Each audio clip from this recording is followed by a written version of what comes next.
ایک واقعہ میں آپ لوگوں کو سنا رہا ہوں تاکہ ہمارے گھروں میں ہمارے عزیزوں کا، ہمارے کسی بھی رشتہ دار کا جس سے آپ کو بہت زیادہ محبت ہے، قلبی تعلق ہے، قلبی لگاؤ ہے، کسی آدمی کا انتقال ہو جائے تو ایک بات جو میں آپ لوگوں کو بتانا چاہ رہا ہوں، اس بات کو آپ لوگ یاد رکھیں گے تو انشاءاللہ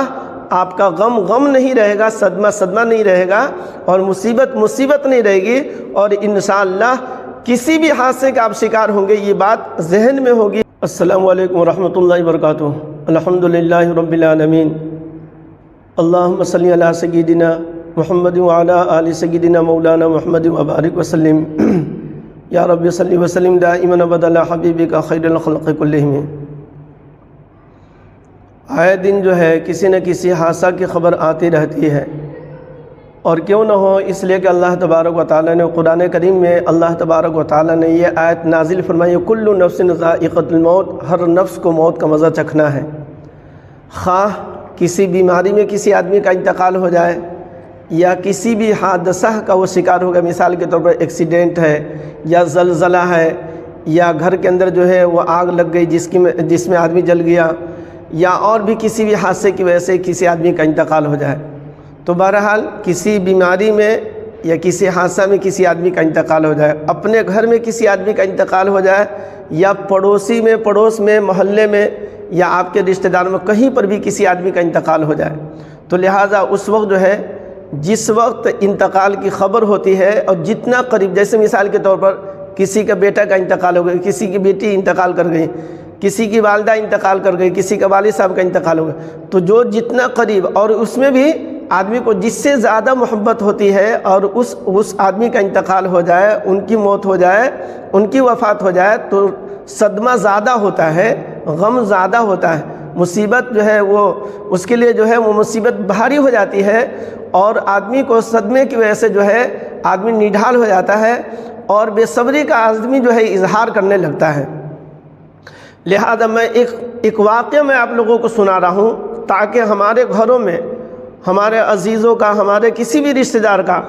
جس سے آپ کو بہت زیادہ محبت ہے، قلبی تعلق ہے، قلبی لگاؤ ہے، کسی آدمی کا انتقال ہو جائے تو ایک بات جو میں آپ لوگوں کو بتانا چاہ رہا ہوں، اس بات کو آپ لوگ یاد رکھیں گے تو انشاءاللہ آپ کا غم نہیں رہے گا، صدمہ نہیں رہے گا، اور مصیبت نہیں رہے گی، اور انشاءاللہ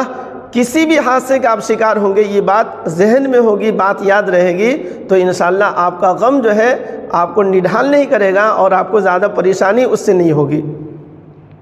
چنانچہ میں ایک واقعہ میں آپ لوگوں کو سنانا چاہ رہا ہوں، اور اسی واقعے کے اندر جو ہے ہمارے لیے عبرت اور نصیحت کی چیز ہے اور سبق ہے ہمارے لیے۔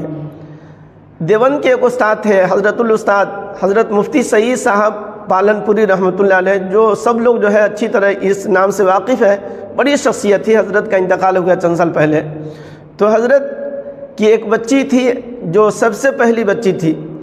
ان کا نام جو ہے عائشہ سعودہ، حضرت نے بتایا کہ میری بچی کا نام عائشہ سعودہ تھا۔ 1 سال 9 ماہ 13 دن کی ہوئی تو جو ہے تقریباً جو ہے پونے 2 سال کی ہوئی تو ان کا انتقال ہو گیا۔ حضرت خود فرماتے ہیں جمعہ کا دن تھا، اور تقریباً جو ہے جمعہ سے پہلے 10 بجے کے قریب جو ہے میں ہسپتال میں لے کر گیا، اور اسی وقت یعنی ہسپتال کے اندر ہی میرے گود میں بچی نے دم توڑ دیا، بچی کا انتقال ہو گیا۔ چونکہ اس بچی سے مجھے، چونکہ پہلی بچی تھی، پہلی اولاد تھی، اس لیے فطری طور پر محبت زیادہ بھی تھی۔ دوسری بات یہ ہے کہ مجھے اتنی محبت تھی اس بچی سے کہ جب بھی میں گھر میں رہتا بچی کو ساتھ میں رکھتا، یہاں تک کہ درس کے لیے بھی، پڑھانے کے لیے بھی جاتے ہیں تو حضرت اپنے بازو میں اور اپنے بغل میں حضرت اپنی بچی کو بیٹھا کر کے درس دیا کرتے تھے۔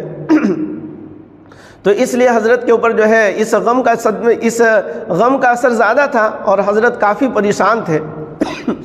حضرت فرماتے ہیں جس کی وجہ سے مجھے اتنی بے چینی تھی اور مجھے اتنی پریشانی تھی میں بتا نہیں سکتا ہوں۔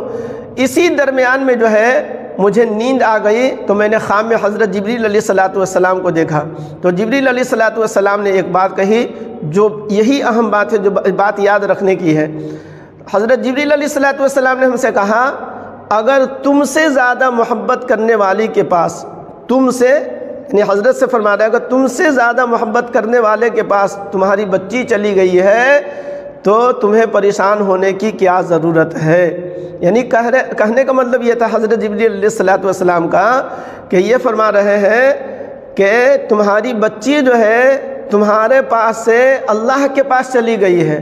اور جتنی آپ محبت کر رہے ہیں اس سے زیادہ محبت جو ہے وہ اللہ کرنے والی اللہ کی ذات ہے۔ چونکہ ایک تو یہ ہے کہ بچی ہے، معصوم ہے، نابالغ ہے، ایسے بھی معصومیت ہے، گناہوں کا داغ دھبا نہیں ہے، تو اللہ تبارک و تعالیٰ ایسے تو سارے بندوں سے محبت فرماتے ہیں، لیکن جو ہے بچے یا بچی جو ہے نابالغ بچے جو ہے اللہ تبارک و تعالیٰ ایسے بھی اس بچے سے محبت فرماتے ہیں، اس بچی سے محبت فرماتے ہیں۔ لہذا حضرت جبریل علیہ السلام کا خام میں کہنے کا مطلب یہ تھا کہ تم سے زیادہ محبت کرنے والے کے پاس یعنی اللہ کے پاس بچی چلی گئی ہے تو تم کو پریشان ہونے کی ضرورت نہیں ہے، تم سے زیادہ وہ خیال یعنی اللہ رکھیں گے، تم سے بہتری معاملہ جو ہے اللہ کریں گے، یہ سب کہنے کا مطلب تھا۔ اور اسی درمیان جو ہے خواب دیکھنے کے بعد جو حضرت کی آنکھ کھلی، پھر حضرت نے اپنی اہلیہ، ان کی اہلیہ بھی سو رہی تھی غالباً، ان کو بھی جگایا، تب انہوں نے بھی خواب میں یہی خواب بتایا کہ میں نے حضرت عائشہ رضی اللہ تعالیٰ عنہ کو میں نے خواب میں دیکھا ہے، اور حضرت عائشہ رضی اللہ تعالیٰ عنہ نے بھی یہی جملہ کہا جو حضرت جبریل علیہ السلام سے حضرت جبریل علیہ السلام نے آپ سے کہا کہ اگر تم سے زیادہ محبت کرنے والے کے پاس تمہاری بچی چلی گئی ہے تو تمہیں پریشان ہونے کی کیا ضرورت ہے، تمہیں پریشان ہونے کی کوئی ضرورت نہیں ہے۔ لہذا یہ بات جو ہے ایک واقعہ میں نے سنا دیا، تو جب بھی کسی آدمی کا انتقال ہو جائے، کسی آدمی کی موت واقع ہو جائے، کسی کی وفات ہو جائے، تو آدمی کو جو ہے فوراً جو ہے یہ بات ذہن میں لانی چاہیے، نہیں اللہ جو ہے اللہ نے جو کیا ہے صحیح کیا ہے، اللہ کا فیصلہ صحیح ہے، اور اللہ تبارک و تعالیٰ نے جو کیا ہے اس مردے کے لیے جو ہے، اس میت کے لیے جو ہے، اس آدمی کے لیے جس کا انتقال ہوا ہے، اس کے حق میں اللہ نے یہی بہتر سمجھا، اس لیے اللہ تبارک و تعالیٰ نے بہتر، اس لیے کہ اللہ کا کوئی فعل، اللہ کا کوئی عمل، اللہ کا کوئی کام، اللہ جو کرتے ہیں کوئی کام جو ہے اللہ کا غلط نہ ہوا ہے نہ غلط ہو سکتا ہے۔ ہم تو اپنے اعتبار سے سوچ لیتے ہیں کہ ابھی زندہ رہنا چاہیے، ابھی یہ کرنا چاہیے، ابھی وہ کرنا چاہیے، لیکن نہیں، اللہ تبارک و تعالیٰ اس بندے کے حق میں یا اس بندی کے حق میں اللہ بہتر جانتے ہیں کہ اس کے لیے کیا بہتر ہے، پھر اسی کے مطابق اللہ تبارک و تعالیٰ فیصلہ فرماتے ہیں۔ لہذا اللہ تبارک و تعالیٰ کے اللہ تبارک و تعالیٰ کے فیصلے پر یعنی تقدیر پر، اس لیے کہ تقدیر جو ہے، نصیب جو ہے، مقدر جو ہے ہم اور آپ نہیں لکھے ہیں بلکہ اللہ نے لکھا ہے، اللہ نے لکھوایا ہے۔ لہذا اللہ کا جو فیصلہ ہوتا ہے وہ صحیح ہوتا ہے۔ لہذا وقتی طور پر آدمی کو تو صدمہ ہوتا ہی ہے، غم تو ہوتا ہی ہے، لیکن فوراً جو ہے اس طرح کی باتیں ذہن میں لانے سے اور سوچنے سے جو ہے آدمی کا غم ہلکا ہو جاتا ہے۔ پھر اللہ تبارک و تعالیٰ کی ایک امانت ہے، پھر یہ کہ دنیا سے سب کو جانا ہے، کوئی ایسا نہیں ہے کہ وہ ہمیشہ کے لیے رہنے کے لیے آئی تھی، وہ کوئی ہمیشہ کے لیے رہنے کے لیے آیا تھا، آج نہ کل تو سب کو جانا ہے۔ بہرحال اللہ تبارک و تعالیٰ نے جس کے حق میں جو بہتر سمجھا اللہ نے وہی فیصلہ کیا۔ لہذا کسی کے فوت پر جو ہے آدمی کو بہت زیادہ غمزدہ ہونے کی بھی ضرورت نہیں ہے، بلکہ جہاں تک ہو سکے اپنے آپ کو ان سب باتوں کو سوچ کر کے اپنے آپ کو خود تسلی دینے کی ضرورت ہے۔ اللہ تبارک و تعالیٰ اس طرح کہ اگر کسی کے گھروں کے اندر کوئی حادثہ ہو جائے تو اللہ تبارک و تعالیٰ اسے صبر جمیل عطا فرمائے، اور اللہ تبارک و تعالیٰ اس کے غم اور اس کی مصیبت کو اللہ دور فرمائے۔ آمین ثم آمین۔